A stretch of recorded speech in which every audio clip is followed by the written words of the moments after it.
दरम्यान बच्चू कडू यांच्या आंदोलनामुळे नागरिकांचे हाल झालेत।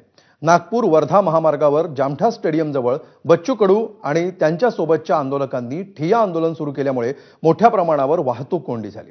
वर्धा, चंद्रपूर, वणी, हिंगणघाट, यवतमाळ आणि पुण्याच्या दिशेने निघालेले शेकडो लोक महामार्गावर अडकून पडले।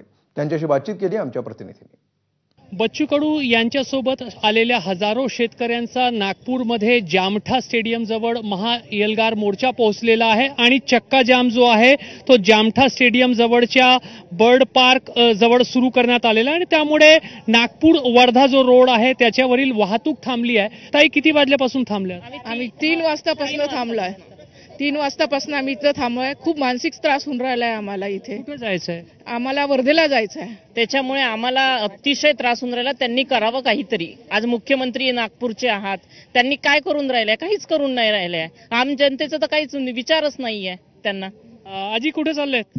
वर्धेला चाललो होतो। काय लावून दिलं आमच्या माग म्हाताऱ्याच्या? कोणता बच्चेकडून कोणता भाजप होता?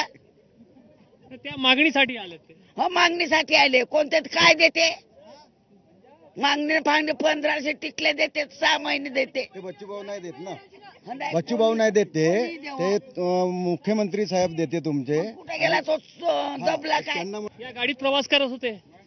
प्रवास नाही, इथं मी दुसऱ्या गाडीत आहो, कंडक्टर होता, DNRचाच आहो, पण या गाडीत घरीला जात होतो 4 दिवसाबाद। आज घरी चालले होते? हा, अडकलं।